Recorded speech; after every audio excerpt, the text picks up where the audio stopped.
Bonjour à tout le monde. Aujourd'hui, c'est le 15 décembre 2025, donc nous sommes à mi-chemin avec du mois, là. C'est un mois intéressant parce que finalement, on est plein d'idées concernant les cadeaux ou encore les embêtements de chercher des cadeaux, puis, enfin, toutes sortes d'affaires. Pourquoi ça existe l'idée du cadeau? Pourquoi les cadeaux à Noël? Parce que c'est comment dire, coutume, même pas coutume. Anciennement, on disait, si vous prenez par exemple la Bible, et puis dans la Bible, on dit que à un certain moment, les gens attendaient le cadeau du ciel. Et le cadeau du ciel est arrivé avec, au moins pour les chrétiens, avec Jésus-Christ. Pour d'autres religions, non. Mais pour les chrétiens, ça s'appelle Jésus-Christ. Donc, le cadeau était le fait que quelque chose qui arrive du ciel. Et que finalement, c'est arrivé avec l'arrivée de Jésus-Christ. À présent, on est croyant, pas croyant, peu importe. Mais l'idée du cadeau, ça vient de là.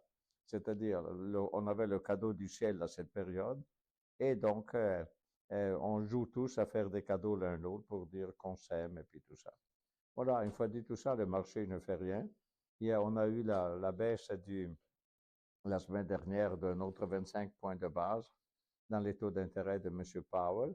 On suppose qu'il va peut-être, je ne sais pas, dans les premiers mois de l'hiver, il va faire une autre réunion pour un autre 25, et puis à peu près c'est fini. Je pense qu'il est obligé de s'en aller après, c'est-à-dire il a terminé son mandat. Et il ne sera pas renouvelé parce que M. Trump, qui est celui qui signe pour le renouveler ou non, ben, il n'aime pas ce M. Powell. Et je vous dis ça, c'est parce que anciennement, il y avait euh, Monsieur Greenspan, je pense, oui.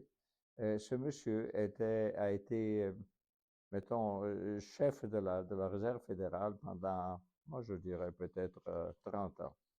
On le renouvelait automatiquement. Tellement ce monsieur était apprécié, était grand, puis tout ça. Et puis, donc, moi, j'ai vécu finalement une bonne partie de ma vie de gestionnaire de portefeuille avec monsieur qui n'était même pas une personne. Il a fait son doctorat parce qu'il fallait voir un doctorat. Donc, il l'a fait quand il a été nommé finalement chef de la Banque centrale américaine. Et, euh, et puis voilà, mais c'était un grand monsieur, vraiment. Moi, j'ai la bibliographie de ce monsieur. Il faut penser, il y a eu des moments difficiles, vraiment. À un certain moment, le marché en 1987 est tombé, notez bien, est tombé de 40, non, 30% dans une seule journée. Jamais on a vécu ça, ni avant, ni après cette date-là. Mais en octobre, un beau matin, le marché tombe de 30%. Imaginez. Et c'était juste 6 mois que ce monsieur Greenspan était devenu patron de la Réserve fédérale. Et tout le monde se disait, qu'est-ce qu'il va faire là dans un cas pareil? C'est trop gros pour lui, ça vient d'arriver. Mais vous savez qu'est-ce qu'il a fait? Il a dit, aucun problème. Combien de milliards on a brûlé à la bourse? Donc, en quelques heures, on avait brûlé, je ne sais pas, des dizaines ou centaines de milliards de valeurs de titres. Bon, il dit, je vais imprimer l'argent pour le remplacer. Et donc, il s'est mis à pomper de la création d'argent. Et dans l'espace d'un an, je crois, tout était revenu à la normalité. Seulement que finalement, plus tard, on ne peut pas pomper de l'argent comme ça facilement parce que ça crée de l'inflation. Et en effet, 3 ans plus tard, ben, le risque, c'était l'inflation. Trop d'argent en circulation, puis donc ça perdait la valeur, le pouvoir d'achat.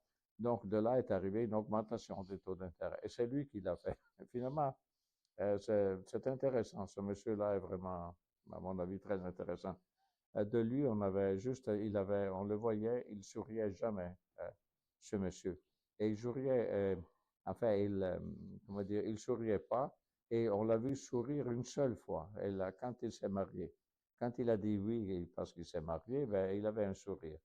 Mais après quoi, jamais de sourire. Les gens lui demandaient, qu'est-ce que tu vas faire sur le taux d'intérêt? Pas de réponse. Toujours un visage impénétrable. Voilà, c'est tout pour parler de lui parce que je suis un admirateur de ce monsieur. Mais de quoi on va parler aujourd'hui? Aujourd'hui, on va parler de l'impact du revenu net sur le bien-être. Grande terminologie, mais ça veut dire quoi au juste?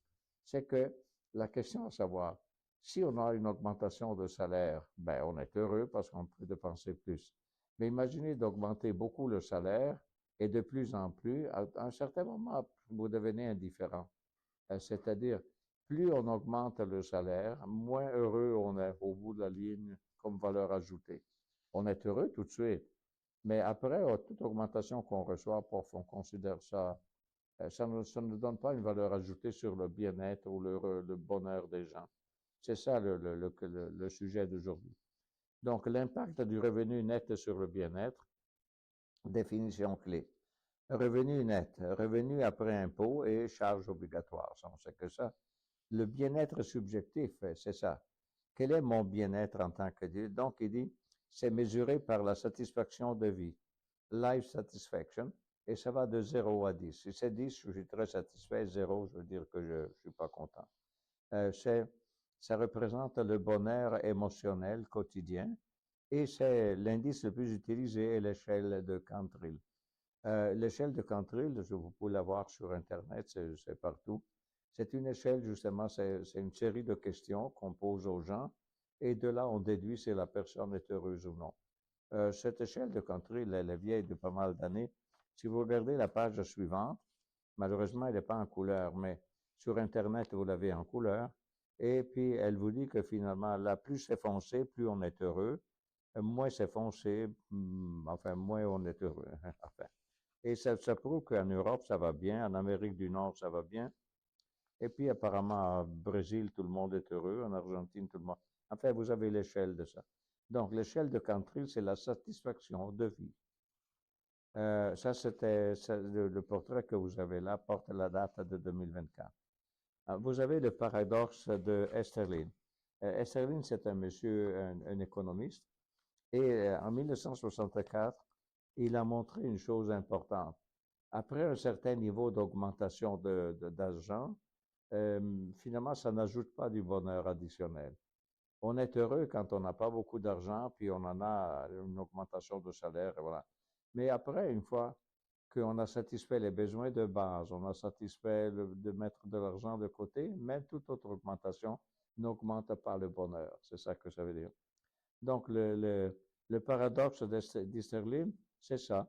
Il a fait ça en 1974 et il a découvert ça et il a dit, ça sert à rien finalement de faire en sorte d'augmenter le bien-être des gens parce qu'au-delà d'un certain niveau, ça ne change rien. Je vais vous dire quelle est la suite, ça c'est très important. Dans un même pays, à un moment donné, forte corrélation entre le revenu et le bonheur. Entre pays riches, la corrélation disparaît au-delà d'un certain seuil. C'est ça que ça veut dire. C'est-à-dire, quand on est bien, même si on pourrait être mieux, bof, on devient un peu enfin, blasé. Au fil du temps, dans un pays riche, le bonheur n'augmente presque plus malgré la croissance du PIB par habitant.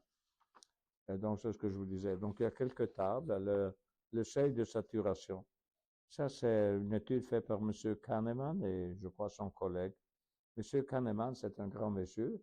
Et c'était un prix Nobel. Et il a, finalement, qu'est-ce qu'il a fait, ce M. Kahneman? Il a écrit un livre important dans lequel il explique que les gens à la bourse, finalement, ne sont pas rationnels. Et donc, et il explique tout ça dans son livre. Il y a des choses très intéressantes. Le triste de M. Kahneman, c'est un monsieur qui, il y a 2 ans, 3 ans, il s'est suicidé, mais avec un suicide assisté. C'est-à-dire, il avait payé une compagnie en Suisse ou un hôpital en Suisse pour se suicider, et puis il a salué tout le monde avant de disparaître de cette planète.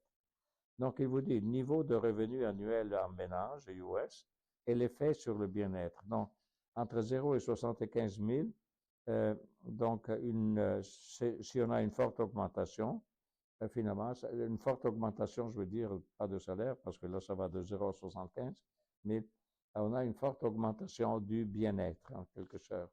On est heureux. Si c'est de 75 000 à 120 000, on a une augmentation modérée. Et finalement, 120 000 à 200 000, ben, une augmentation faible, mais continue.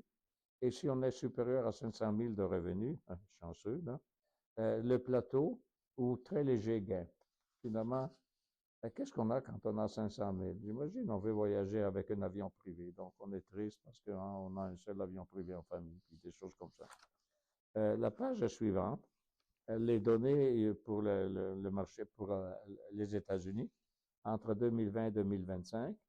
Donc, c'est un sondage de Gallup. Donc, il vous dit que le revenu, parce qu'il y a l'échelle de satisfaction ou de bonheur qui va de 0 à 10. Donc, il dit que, regardez, que vous soyez moins de 30 000 ou plus que 200 000, ça ne change pas beaucoup. C'est-à-dire, moins que 30 000, c'est 6,1. Vous passez de 30 000 à 60 000, ça augmente à 6,8. De 100 000 à 100 000, de 60 000 à 100 000, c'est 7,3. Et, et puis, ça augmente de moins en moins. Finalement, quand on arrive à 200 000, ben, c'est 8, mais c'est très peu par rapport à 100 000 et 150 000 comme augmentation. Ça reflète justement le fait que plus on gagne, moins ça nous crée un bonheur additionnel. Comparaison internationale à la page suivante. Alors, vous trouvez que, par exemple, le revenu net médian des ménages américains est 70 000 aux États-Unis et la satisfaction de vie est 7. Si vous prenez la Suisse qui gagne plus, c'est pas énormément plus la satisfaction de vie. Si vous prenez la Norvège, qui est mieux que les États-Unis, mais un peu moins que la Suisse, c'est 7,5. Donc, c'est pas grand-chose comme procent. Le Danemark, avec 60 000, c'est comme les États-Unis, c'est 7,8 et 7,6. Donc, finalement, on peut avoir le même degré de satisfaction, mais il y a autre chose. Ça c'est dû à l'argent. Mais il y a autre chose que ça, finalement. C'est ça qu'il dit. Le revenu n'explique pas tout. Sécurité sociale, inégalité, confiance. C'est ça qu'il dit la page suivante. Au-delà de l'argent, les facteurs non monétaires, par exemple la santé physique et mentale, elles comptent pour environ 25-30% du bonheur. Les relations sociales fortes, c'est important. Sentiment de liberté et d'autonomie. Sécurité de l'emploi. Égalité des revenus. Et là, c'est le coefficient de Gini. Pour ceux qui ignorent ce coefficient de Gini, c'est un statisticien italien qu'il y a peut-être un siècle, avait trouvé qu'en Italie, il y avait 20% de la richesse était détenue par 80% des gens. Et 80% des gens avaient seulement 20% de la richesse. Et c'est ça, c'était l'égalité des revenus, loin d'être égal comme revenu, mais c'était pour vous dire, ça c'est le principe de Gini, toujours utilisé encore aujourd'hui pour tous les pays. Ensuite, il y a la confiance dans les institutions. Nous croyons dans les institutions, nous croyons dans la démocratie, nous croyons tout ça. Mais si les gens n'y croient pas, ben, c'est loin d'être heureux après. La conclusion, l'argent compte énormément jusqu'à 120 000 $ US de revenus nets annuels, parce que ça donne la sécurité des besoins de base, plus la marge de confort. Deux, au-delà de ces montants, les gains marginaux sont très faibles. C'est la loi des rendements décroissants très marquée. Pour augmenter le bien-être national, mieux vaut réduire, notez bien, pour augmenter le bien-être national, mieux vaut réduire la pauvreté et les inégalités que courir après 5% de la croissance pour les hauts revenus. C'est-à-dire, il ne faut pas rendre le riche plus riche parce que finalement, il n'est pas plus heureux. Mais celui qui est pauvre, si on peut l'aider, il va devenir plus heureux. Recommandations politiques, il y a naturellement dans tout ça, renforcer le revenu minimum et les filets de sécurité, c'est-à-dire à tous ceux qui sont à moins de 75 000. On parle toujours du dollar US. La fiscalité progressive, forte au-delà de 200-300 000. Naturellement, on le sait, là, plus on gagne, et plus on est taxé, mais ce n'est pas proportionnel. C'est de plus en plus, il y a une vitesse là-dedans qui s'ajoute. Investir massivement dans la santé mentale, l'éducation, le logement abordable, et puis finalement promouvoir l'équilibre de la vie professionnelle versus la vie personnelle. Et ça, c'est avec des congés, des 4 jours semaine expérimentaux, puis tout ça. C'est ça pour vous dire, finalement, on est heureux, pas nécessairement parce qu'on gagne de plus en plus. À moins qu'on est pauvre initialement, puis on gagne un peu, pas beaucoup, mais ça nous rend plus heureux. Voilà, ça c'est la conclusion. Bon, ben, joyeux fête à tout le monde.